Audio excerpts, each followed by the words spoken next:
Andorinha, ninho para si. Boa noite, meus irmãos. Abra sua Bíblia no Salmo 84. Nós vamos dar uma pausa hoje nas exposições do livro de Marcos. E eu vou trazer uma outra mensagem de Deus para a igreja nessa noite. Salmo 84.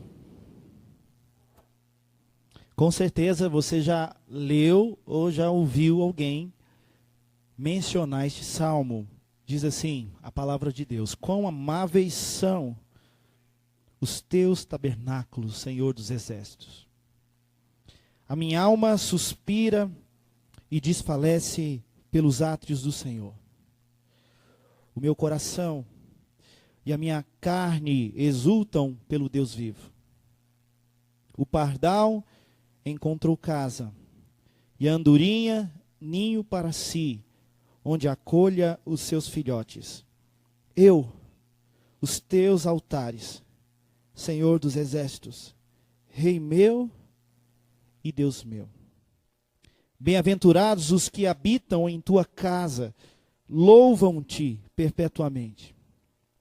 Bem-aventurado o homem cuja força está em ti, em cujo coração se encontram os caminhos aplanados, o qual, passando pelo vale árido, faz dele um manancial.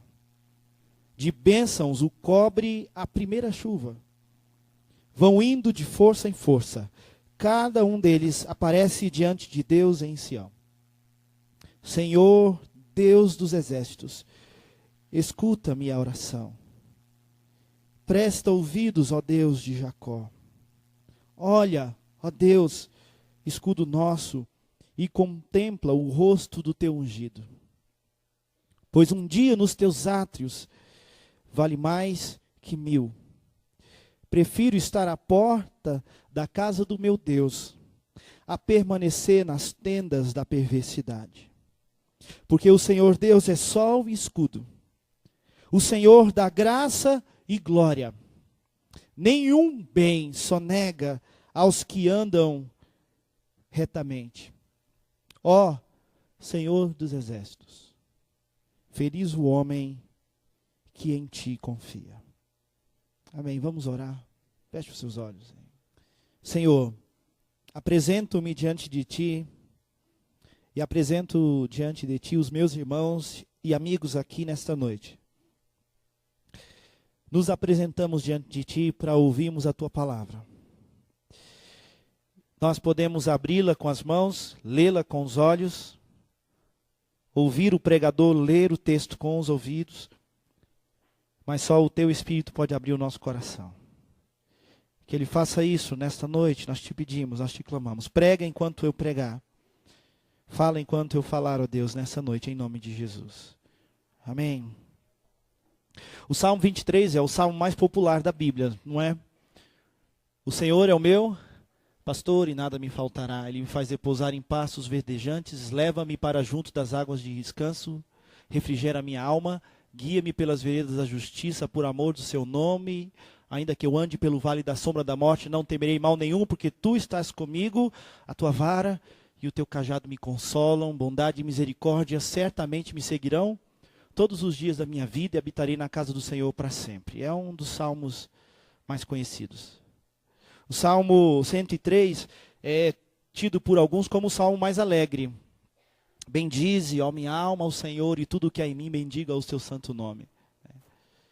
E o salmo continua com muita alegria, bendizendo o nome do Senhor. O Salmo 119 é o salmo com mais profundidade na experiência do homem com a palavra de Deus. O Salmo 119 é o maior salmo da Bíblia e em todos os versos desse salmo há uma ênfase na importância da Bíblia, da palavra de Deus para curar, para iluminar o nosso caminho, para restaurar as nossas vidas.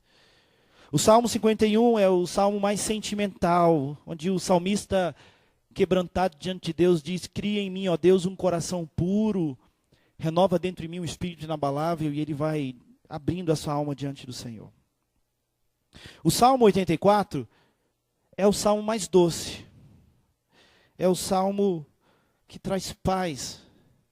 e ao mesmo tempo um certo saudosismo, porque o autor desse salmo demonstra uma saudade da presença de Deus e da casa de Deus.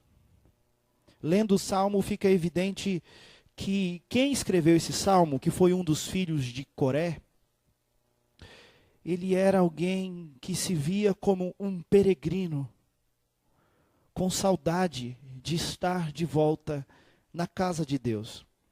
E é interessante porque a sequência do Salmo 82, 83 e 84 expressam que de fato o Salmo 84 é esse sentimento e esse desejo de estar de volta na casa de Deus. O Salmo 82 fala do exílio. Depois vocês podem ler o Salmo, onde ele fala de um contexto de clamor para que Deus fizesse justiça a eles no meio de um povo perverso.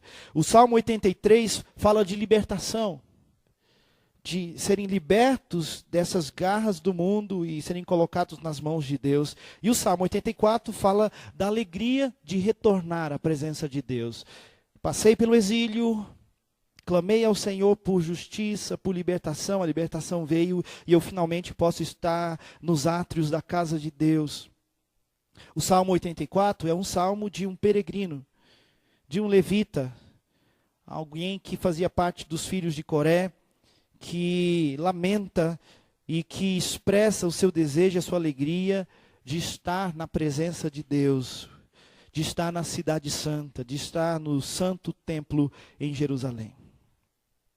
Existem alguns salmos da Bíblia que são especificamente chamados de salmos dos peregrinos.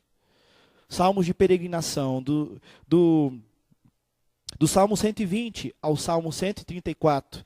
Nós temos salmos chamados salmos de peregrinação, os cânticos dos degraus. Os peregrinos cantavam poeticamente a romaria, enquanto iam para Jerusalém comemorar as festas sagradas. E aqui no Salmo 84, o poeta que escreve essa poesia, e isso é importante nos salmos, a poesia hebraica é bonita, é muito bom quando a gente percebe essa poesia no seu contexto original, mas o mais importante na poesia hebraica dos salmos não é a beleza estética da escrita, mas a conexão dos princípios importantes que são feitos nesse salmo. De como o autor vai conectando o que mais importa, os assuntos mais importantes, os anseios mais profundos em cada frase, em cada rima do salmo. É um poeta peregrino que canta a alegria de quando está na presença de Deus, a saudade de estar em Sião, nos montes que cercam Jerusalém, naquele lugar onde tem o santo templo de Deus, o templo construído por Jerusalém, destruído, depois reconstruído, aquele templo que chegou aos tempos de Jesus já como um templo derrubado, como um templo já na terceira reforma com Herodes, mas que representava em todo o Antigo Testamento, desde o tabernáculo edificado no deserto, como a santa presença de Deus no meio do seu povo, como um sinal de que Deus estava perto e de que você estava perto dele. É importante a gente entender o que significa o tabernáculo e o templo no Antigo Testamento. É o sinal de que Deus está perto, é o sinal de que Deus está presente. Quando o povo sai do Egito, a manifestação visível de Deus é uma nuvem durante o dia, de sombra, e uma nuvem de fogo durante a noite. Mas no deserto Deus estabelece princípios para que o tabernáculo fosse construído e que ele habitasse no meio do seu povo. Porque o povo, quando sai do Egito, se torna um povo nômade, que rodeava aquela terra sem ter uma terra fixa. Eles não moravam em casas edificadas de alvenaria ou de pedras, mas em tendas, porque tinham que desarmar essas tendas e armarem essas tendas, tinham que armar essas tendas em outra região. Quando vinha um inimigo, já havia até uma distribuição desse arraial de tendas, onde os defensores e os soldados estavam nos extremos. E aí eles desarmavam esses tabernáculos, essas tendas, e iam para outro canto. E nesse contexto do povo de Deus vivendo em tenda, Deus diz: eu também quero uma tenda que simbolize que eu também estou no meio de vocês, que eu também estou aí, que eu também estou acompanhando vocês, que vocês não estão sozinhos no deserto, que vocês não estão sozinhos na noite, que vocês não estão sozinhos no calor do dia. Eu também quero habitar numa tenda perto de vocês. E depois de um tempo se estabeleceu a monarquia no meio do povo de Deus. Josué, Caleb passaram, vieram juízes, depois veio Saul, o primeiro rei de Israel, depois Davi. Nesse período da monarquia, então, depois de diversas conquistas que Josué e Caleb tiveram, e que o próprio Saul teve, que o próprio Davi teve, já havia uma terra de Israel. Já havia uma região toda que judeus, povo que saiu do Egito, havia conquistado e habitavam ali. Mas eles tinham algumas festas, a festa do Pentecostes, a festa da Páscoa e a festa do tabernáculo, ou dos tabernáculos. A festa do tabernáculo é particularmente a mais interessante nesse sentido de peregrinos, porque a festa do tabernáculo era justamente celebrar a habitação de Deus no meio do povo, com o seu tabernáculo no meio do tabernáculo deles, com a sua tenda no meio da tenda deles.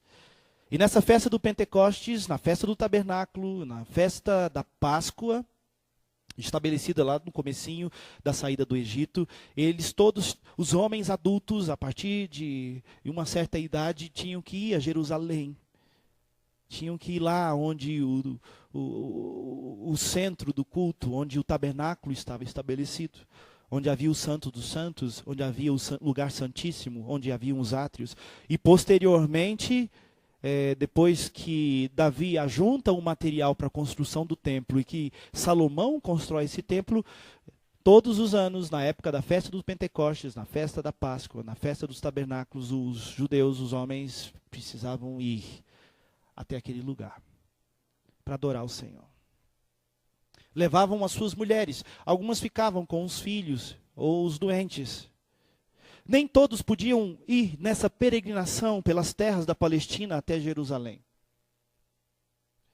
Mas todos viviam apontados para lá. Nem todos iam, nem todos podiam ir, mas todos estavam conectados. Todos estavam olhando para lá. Havia um anseio. E cânticos como esses cânticos de romagem eram cantados por peregrinos que viajavam pelas terras até o templo do Senhor para adorar o Senhor. Peregrinos que cantavam esses cânticos enquanto marchavam, enfrentando os declives, enfrentando o relevo palestino, enfrentando abismos, enfrentando perigos, enfrentando inimigos. Esse povo aprendeu desde a saída do Egito que eles eram peregrinos. Que eles passavam por uma terra que não era deles, mas que ansiavam por uma terra que Deus lhes tinha prometido. E nesse contexto de peregrinação, eles aprenderam a lutar juntos. Eles aprenderam a sofrer juntos, a sorrirem juntos.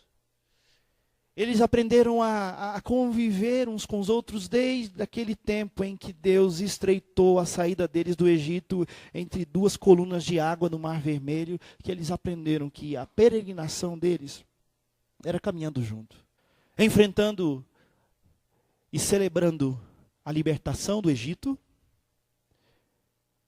enfrentando o medo e atravessando o Mar Vermelho juntos,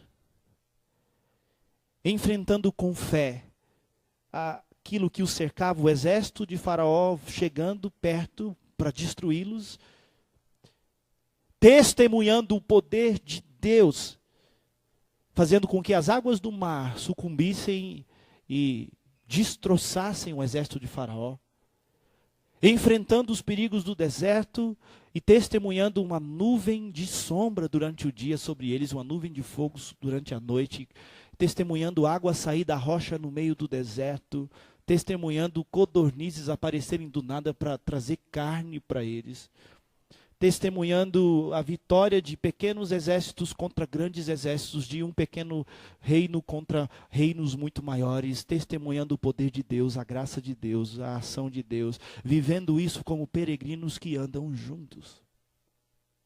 É disso que o salmista tem saudade. É dessa importante peregrinação que não é feita sozinha. Que não é feita individualmente.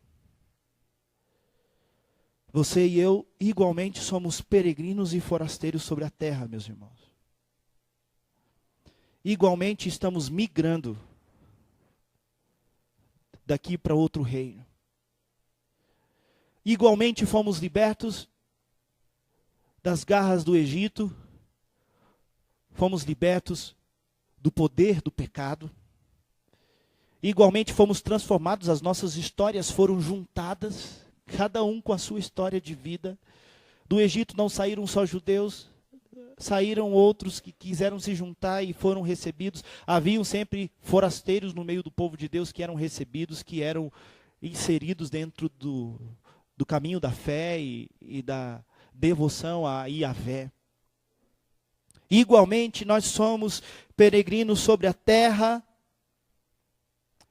que celebramos e que nos consolamos pelo fato de que no meio dos nossos tabernáculos existe um tabernáculo estabelecido, que é a santa presença de Deus. E hoje, Deus nos fez o seu tabernáculo. Paulo vai dizer literalmente isso, que Deus tabernaculou em nós, nos fez casa dele, templo dele, habitação. Mas o povo de Deus não estava sozinho, apenas no aspecto de que Deus os acompanhava, mas eles não estavam sozinhos porque Deus os juntava. A presença de Deus no meio do deserto e da nossa peregrinação não se estabelece somente numa conexão vertical com Deus, mas a presença de Deus se estabelece numa conexão horizontal com o outro. Deus não te deixa sozinho porque Ele coloca pessoas do seu lado para peregrinar com você. Para você aprender a chorar com eles, a sorrir com eles, a compartilhar lutas com eles, a bênçãos com eles. Fiquem imaginando, meus irmãos, o nível de intimidade que tinha aquele povo por tudo o que tinham vivido juntos. É disso que o salmista tem saudade. Mas ele expressa aqui 3 grandes alegrias. A primeira delas, do verso 1 a 4, é a alegria de quem mora na casa do Senhor.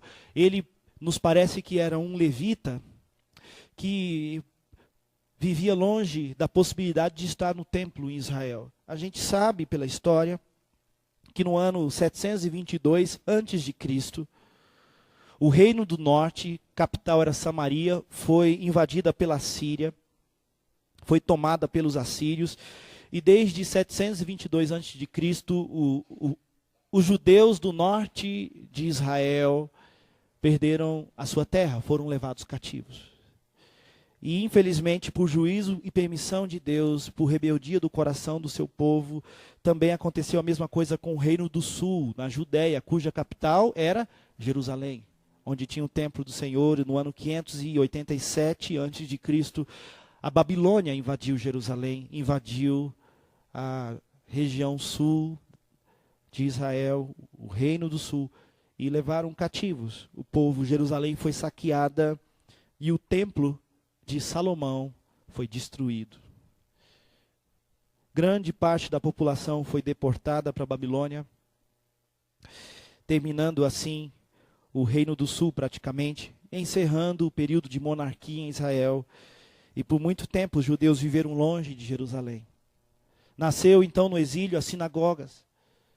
Era o recurso que eles tinham para não deixarem a memória esquecer de Deus, e da palavra de Deus e da Torá. E no exílio nasceu então a sinagoga como um lugar de reunião, mas nunca saiu do coração daquele judeu.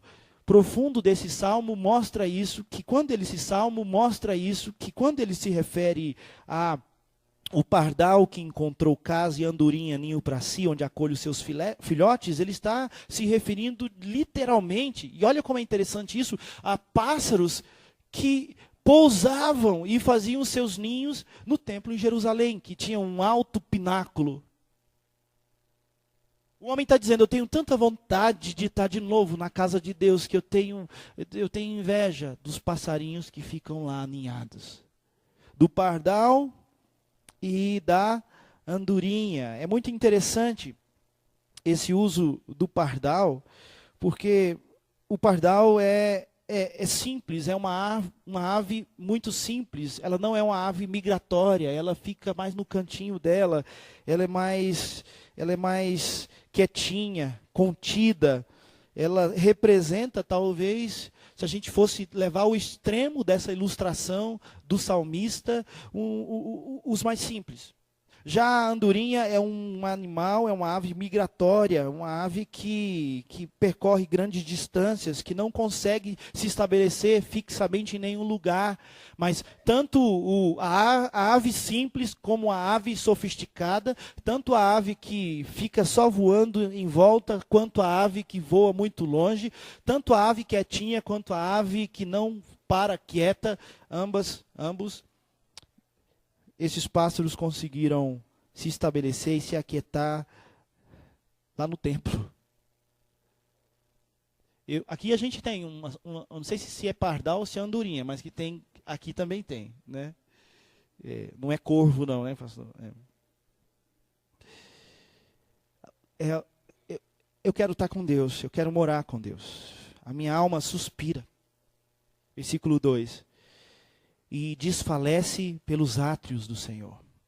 O meu coração e a minha carne exultam no Deus vivo. É interessante as referências que ele faz a Deus aqui. No versículo 1, é o Senhor dos exércitos. É esse Deus que libertou a gente do Egito, que libertou a gente dos povos pagãos de Canaã. É esse Deus que pode nos tirar do exílio e nos colocar de novo na casa dele, na presença dele. É o Senhor dos exércitos. É o Senhor que no versículo 2 ele chama de Deus vivo.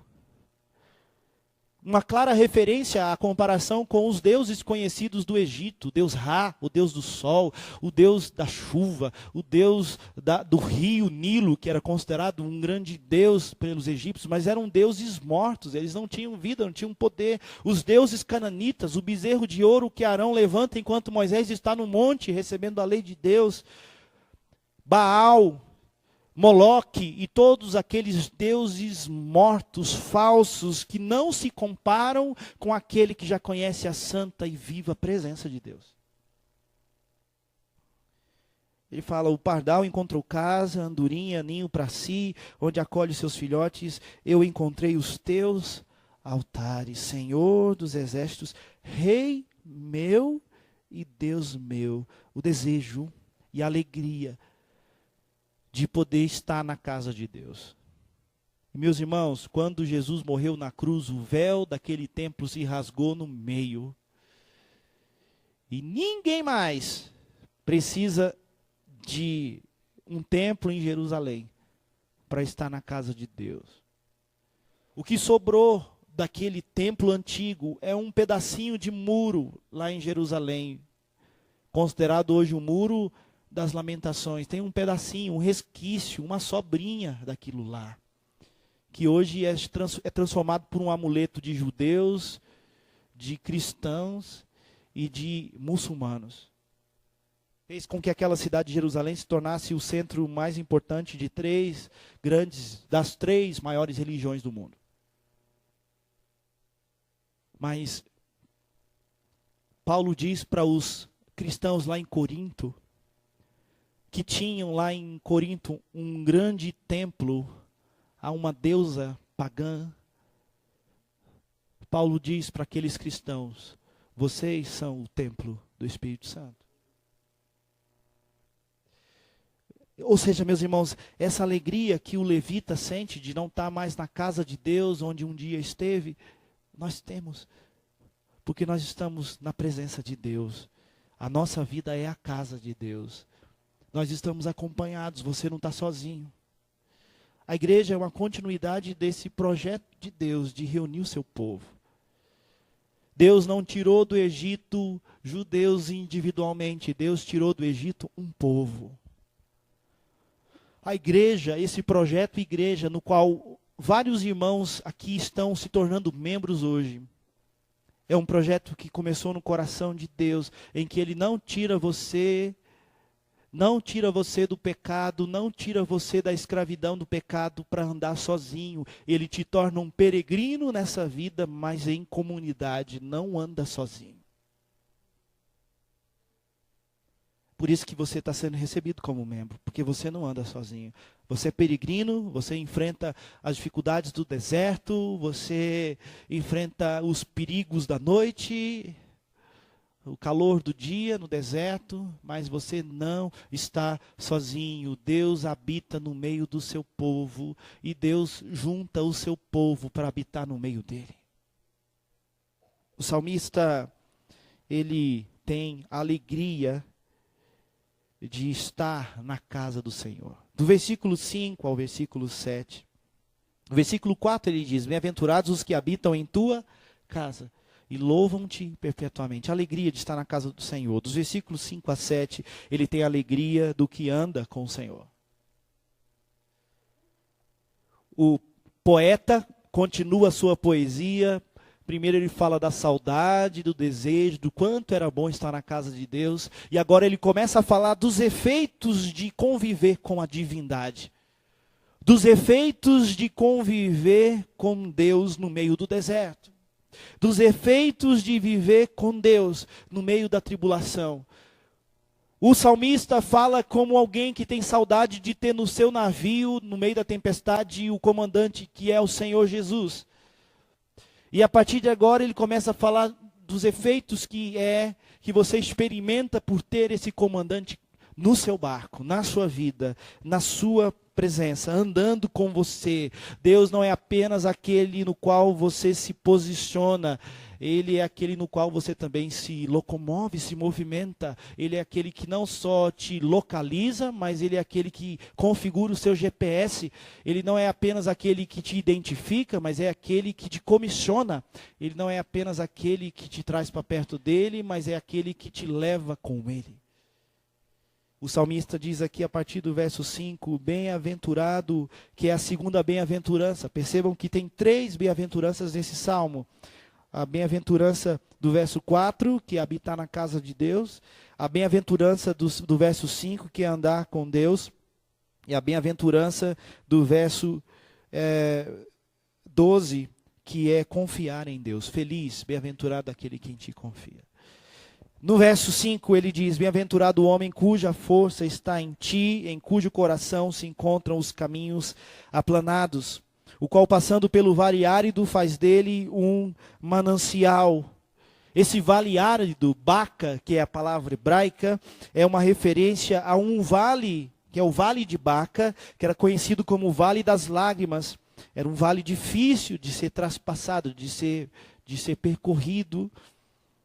Ou seja, o peregrino tem a consciência de que no meio desse caminho que ele tem que percorrer, ele está acompanhado por Deus para ter força no meio de um vale de lágrimas. Porque nem só de momentos de alegria vive um peregrino, mas de momentos de luta. E ali, com a presença de Deus, um lugar difícil se torna um manancial, diz o verso 6. Deus transforma um deserto árido, um vale perigoso, espinhoso, difícil no meio do deserto.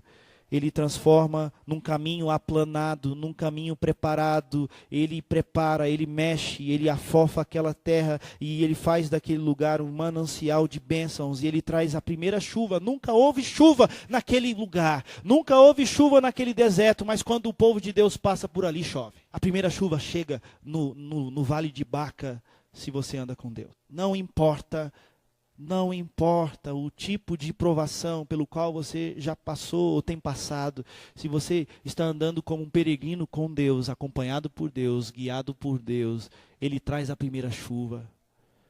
Podem dizer para você, aqui nunca choveu. Podem dizer para você, não, aqui nunca aconteceu isso. Podem dizer para você, não, aqui não. Mas quando Ele passa por ali, a primeira chuva vem. Ele faz um vale árido se transformar num manancial. Ele transforma uma vida seca, definhosa, raquítica, que poderia ser definida por todos pelo mundo, definido pelas pessoas, definido pelas circunstâncias, como um fracassado.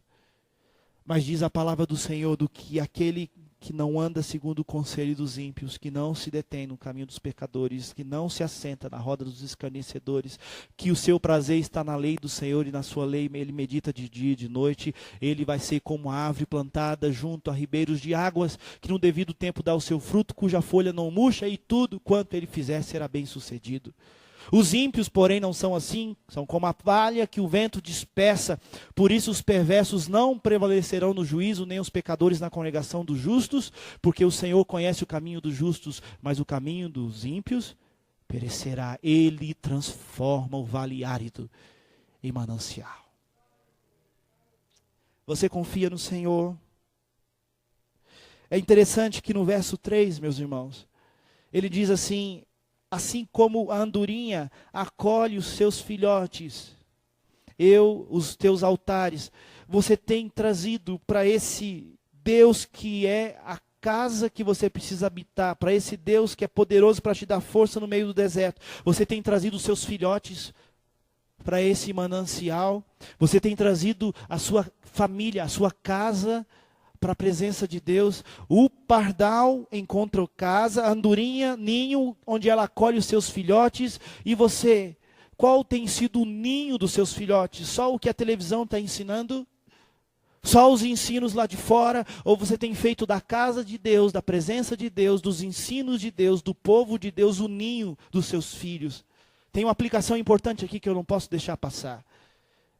Você precisa fazer da sua casa e transformar a sua casa e a vida dos seus filhos em um ninho na casa do Senhor. É como se ele estivesse dizendo, assim como os pardais trazem os seus filhotes para um ninho que eles fizeram bem no pé da casa do Senhor, eu quero vir com os meus filhotes para a casa do Senhor, para estar perto do Senhor, para estar na presença do Senhor.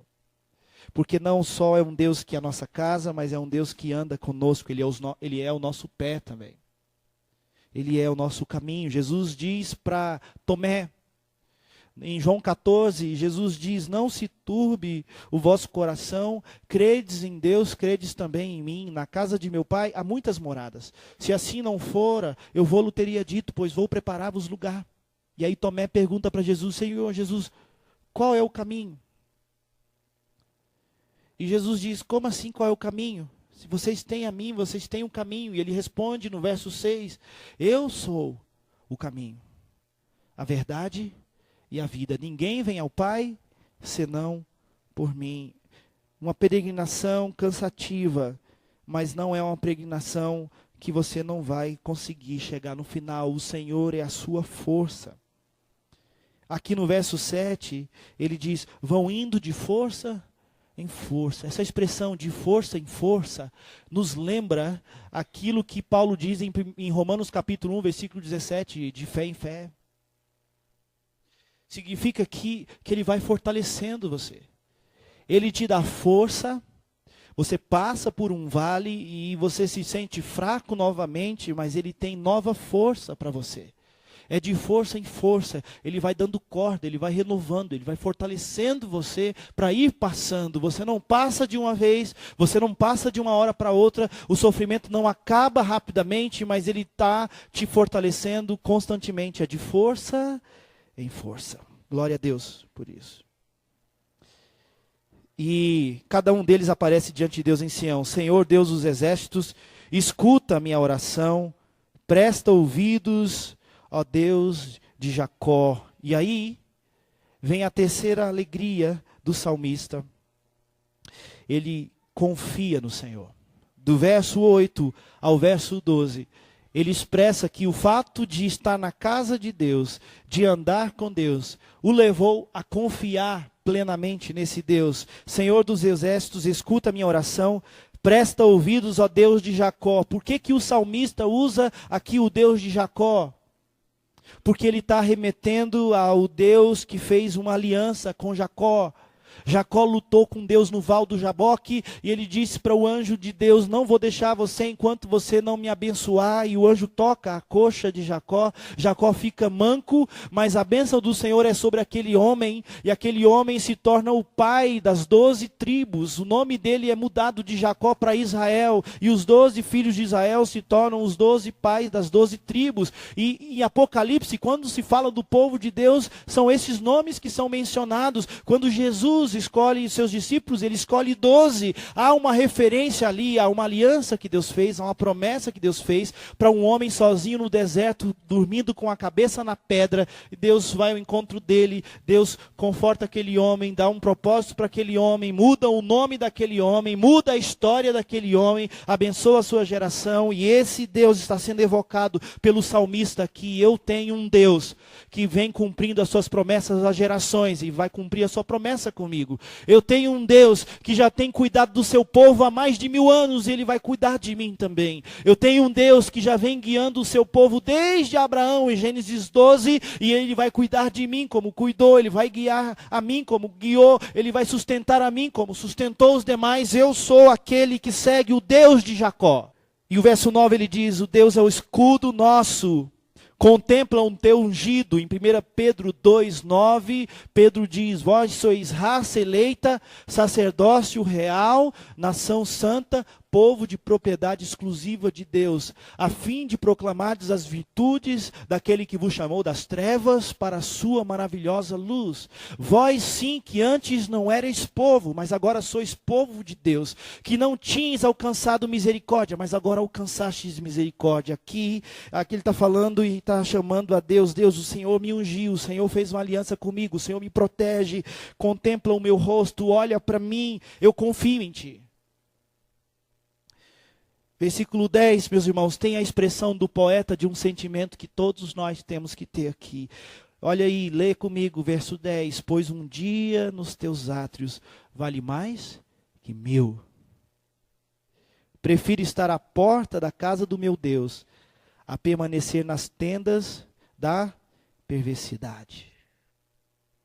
Eu não troco uma rabeirinha, um pedacinho, uma entradinha na casa de Deus por nenhuma imersão em nenhuma outra tenda de perversidade. Eu não troco a glória de Deus, a Shekinah, a presença santa de Deus, por nenhum outro lugar. Por isso você está sendo recebido como membro dessa igreja. Por isso você que já é membro dessa igreja. Por isso você que está aqui, que é cristão, precisa de uma igreja. Porque Deus chama o seu povo para andar com Ele em comunidade, experimentando o seu cuidado. Por isso o salmista aqui fala de uma casa e não de um quarto. Porque uma casa tem mais de um quarto, uma casa tem mais de uma pessoa. Uma casa se refere a uma família, a um conjunto de pessoas onde Deus está, onde Deus habita.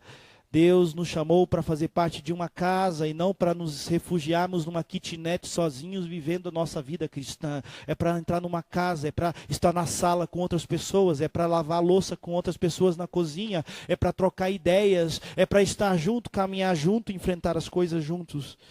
E ele diz aqui no verso 11, porque o Senhor Deus é sol e escudo, é o sol durante a noite para iluminar o nosso caminho, lâmpada para os nossos pés é a tua palavra e luz para os nossos caminhos, e é o escudo, é proteção, é sombra no calor do dia. O Senhor Deus é sol e escudo, Ele dá graça.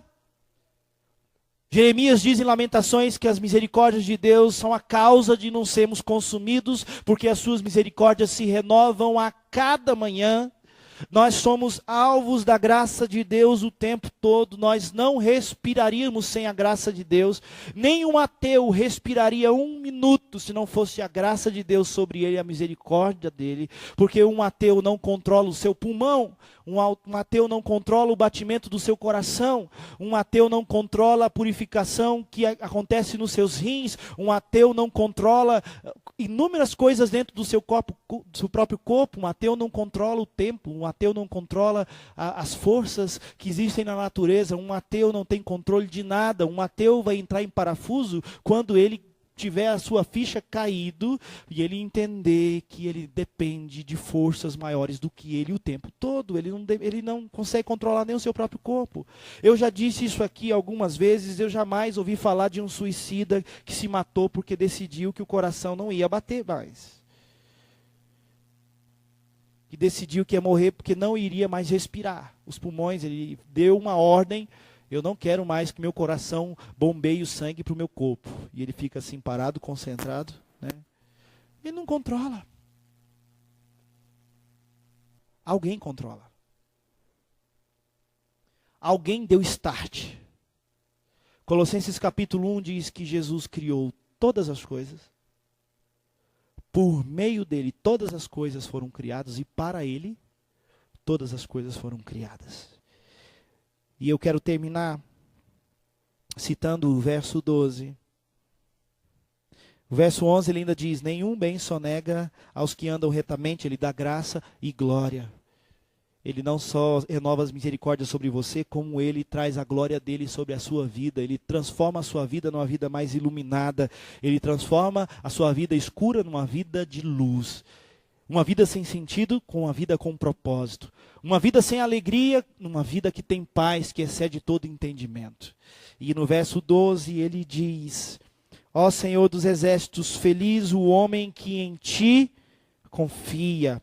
O homem que em ti confia. A expressão hebraica literalmente aqui é Asher Adam. Esse homem aqui do verso 12, a palavra é Adam.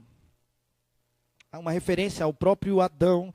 Asher quer dizer feliz, Adão significa um homem. Qualquer homem ou mulher que veio de Adão, que veio dessa geração, que faz parte dessa criação de Deus, feliz. Bem-aventurado aquele que nele confia. Perceba, então, as três bem-aventuranças do Salmo 84, versículo 4. Bem-aventurados os que habitam em tua casa. Versículo 5. Bem-aventurados o homem cuja força está em ti e cujo coração se encontra os caminhos aplanados, preparados. É aquele que anda com Deus. Versículo 12. Bem-aventurado o homem que confia no Senhor. Então você tem aí morar com Deus, andar com Deus, confiar em Deus. Se Deus mora em você, você é conduzido por esse Deus e você aprende a confiar nele a cada dia. Essa é a lógica de um peregrino cristão sobre a terra. E você é um peregrino. Jesus diz em Mateus 5, não ajunteis tesouros sobre a terra, onde a traça e a ferrugem corrói, onde os ladrões matam e roubam, mas ajuntais tesouros no céu, onde a traça não pode destruir, a ferrugem não pode corroer, os ladrões não podem roubar. Você é um forasteiro, peregrino sobre essa terra. Em Mateus 5, versículo 1, Jesus, tendo subido ao monte e vendo as multidões, passou a ensiná-las, dizendo: bem-aventurados os que choram, porque serão consolados. Bem-aventurados os mansos, porque herdarão a terra. Bem-aventurados os que têm fome e sede de justiça, porque serão fartos. Bem-aventurados os pacificadores, porque serão chamados filhos de Deus. Bem-aventurados os limpos de coração. Bem-aventurados os que são perseguidos por causa do meu nome. Exultai e regozijai, porque é grande o vosso galardão nos céus, porque assim perseguiram os vossos pais que vieram antes de vós. Jesus diz: vós sois o sal da terra. Se o sal vier a ser insípido, como restaurar o sabor? Para nada mais presta do que, se não pisado pelos homens, ser lançado fora. Vós sois a luz do mundo. Não se pode esconder uma cidade edificada sobre um monte, nem uma candeia debaixo do alqueire. Mas os homens precisam ver as vossas boas obras e glorificarem a Deus que está nos céus. Você é um peregrino sobre a terra. Mas Paulo diz, lá em Filipenses, na carta da alegria, que aquele que começou a boa obra em vós, há de completá-la até aquele dia em Cristo Jesus. Em Hebreus, capítulo 12, o autor diz, portanto, no versículo 1 e 2, vendo que nós temos a rodear-nos tão grande nuvens de testemunha, se referindo aos forasteiros do Antigo Testamento, aos peregrinos do Antigo Testamento, descritos em Hebreus 11, ele diz, olhando para essa nuvem de testemunha, desembaraçando de todo o peso e do pecado que tenazmente nos assedia, corramos com perseverança a carreira que nos está proposta, olhando firmemente para o autor e consumador da nossa fé. Paulo diz em Romanos capítulo 12, verso 1, rogo-vos, pois, irmãos, pelas misericórdias de Deus, que apresentem os vossos corpos como sacrifício vivo, santo e agradável a Deus, que é o vosso culto racional, e não vos conformeis com este século, mas transformai-vos pela renovação da vossa mente, para que experimenteis qual seja a boa, agradável e perfeita vontade de Deus. Quero terminar citando Filipenses 3, quando Paulo diz, Filipenses 4, quando Paulo diz assim, Não andeis ansiosos de coisa alguma. Em tudo, sejam conhecidas diante de Deus as vossas orações, com súplicas e ações de graças. E a paz de Deus, que excede todo entendimento, vai guardar o vosso coração e a vossa mente em Cristo Jesus. Você é um forasteiro, mas Deus decidiu habitar perto de você. Deus decidiu habitar em você e você não está sozinho. Se alegre em estar na casa dele. Se alegre em andar com ele. Se alegre em confiar nele, porque você é um peregrino, um forasteiro, mas você não anda sozinho. Feche os seus olhos aí, eu quero orar com você.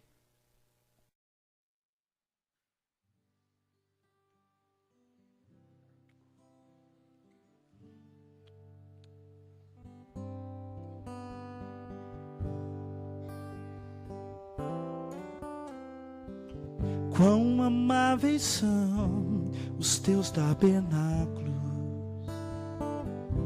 Senhor dos exércitos. A minha alma suspira e desfalece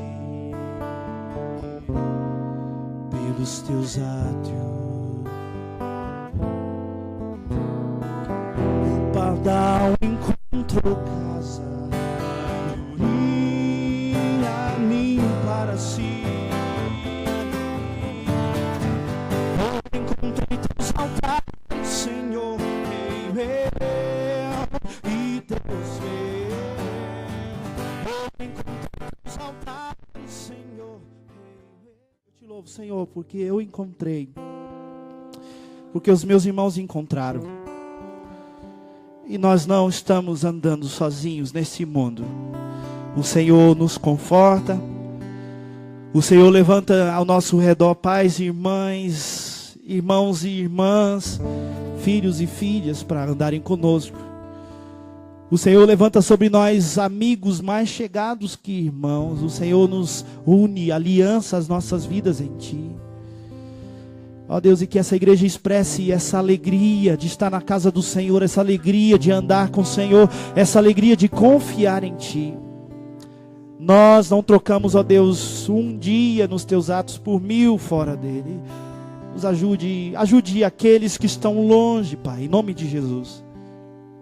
Aqueles que estão andando tão distantes. Tem misericórdia, Senhor. Nos ajude a trazê-los para perto, a consolá-los, a confortá-los, a animar o coração deles. Perdoa o nosso pecado, Senhor, quando nós nos esquecemos de quão maravilhosa é a Tua presença. Enche o nosso coração dessa alegria do poeta, do salmista. Eu encontrei Teus altares, Senhor, Rei meu e Deus meu. Eu encontrei Teus altares, Senhor, Rei meu e Deus meu. Eu encontrei Teus altares, Senhor, Rei meu e Deus meu. Eu encontrei Teus altares, Senhor, Rei meu e Deus meu. Louvado seja o Teu nome, Senhor, nesta noite, em nome de Jesus. Amém. Os irmãos podem se assentar.